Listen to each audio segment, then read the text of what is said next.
we will introduce spontaneous symmetry breaking in the context of global gauge transformation.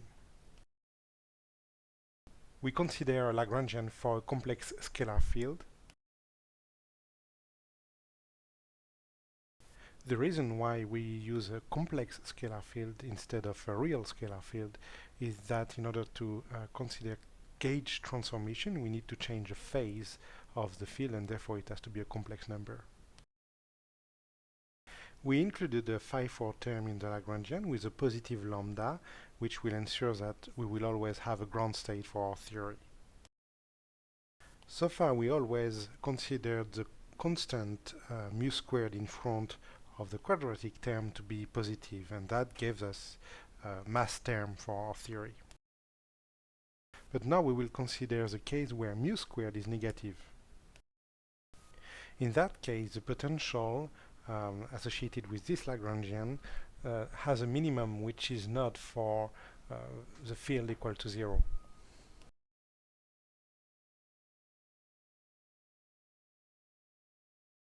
In that case, the vacuum of the theory, which corresponds to the minimum of the potential, is not 0. So we see that the minimum is obtained in the bottom of this potential, which has a continuous set of possible values for the field for which the potential will be minimum.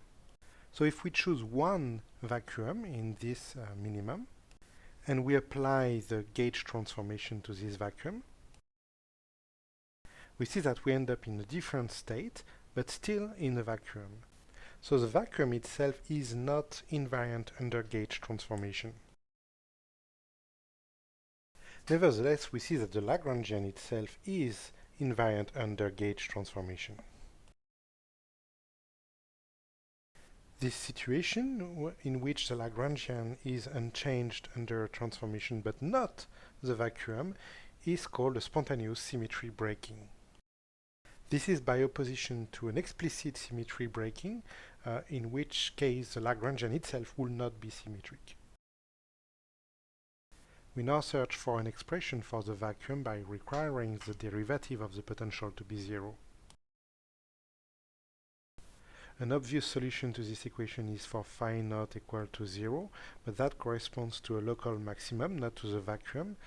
In the case of spontaneous symmetry breaking, we have phi 0 not equal to 0. Notice that mu squared is negative, therefore this is a square root of a positive number. And we introduced nu for later convenience. We now would like to investigate the different possible excitation modes of the field. We see that starting from a given vacuum, we have two possible evolutions. We could move along the bottom of the valley, in which case that does not cost any energy. And we could also move perpendicular to the bottom of the valley, in which case we are climbing the wall, and that will cost energy. The first one is expected to correspond to a massless excitation mode, while the second one will correspond to a positive mass. Indeed, if we had mu square positive, that will give us a quadratic potential and corresponding to a mass term in the Lagrangian. But now that mu squared is negative, we don't have a quadratic potential positively defined near the phi equals 0, which therefore does not correspond to a mass term. However, we recognize such a quadratic potential locally around the vacuum if we go in the direction where we climb the wall. So by calculating the curvature of the potential around the vacuum when we climb the wall, we should be able to extract a mass term. However, for rolling along the gutter, because the potential is flat in this direction, the mass should be 0. So let's investigate small fluctuation of the field around its vacuum. We can choose any point along this circle, and therefore let's just choose it along the real axis for convenience. So we consider small fluctuations along the real axis and along the imaginary axis around phi naught. The Lagrangian now becomes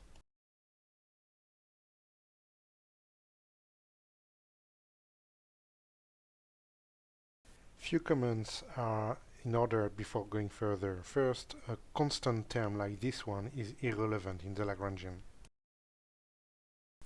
Terms that are linear in the field are also irrelevant, as we saw earlier when we introduced the first Lagrangian for scalar field. And that's because we can always redefine the field up to a constant and get rid of this linear. So by choosing the origin of eta to be around phi naught instead of the origin for phi equals 0, we can easily get rid of this term. Finally, we only consider small variations around phi naught, so we can neglect term in epsilon 3, eta 3, eta squared epsilon, etc. As a result, we can separate the Lagrangian in two terms, one which only depends on eta and one which only depends on epsilon. So let's first look at the eta term. And for the last term, we have two contributions in eta squared, one which comes from the square of this term and one which comes from the product of this term times this one. We now use our definition for nu. Combining these two terms, we get, remember that mu squared is negative. Therefore, we can rewrite this term as a standard mass term with a positive mass for the field eta. We can now take the same expansion for epsilon. As expected, the terms in epsilon squared cancel, and we are therefore left with a massless field epsilon.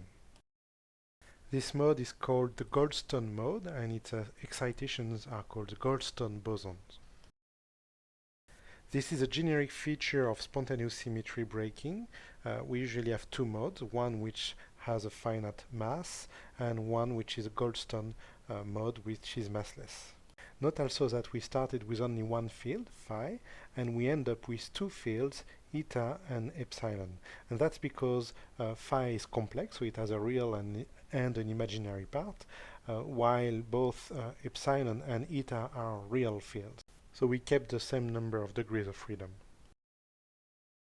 So this is an example of spontaneous symmetry breaking applied to the U1 gauge transformation. There are other examples of spontaneous symmetry breaking. We will see another one in the case of the chiral symmetry.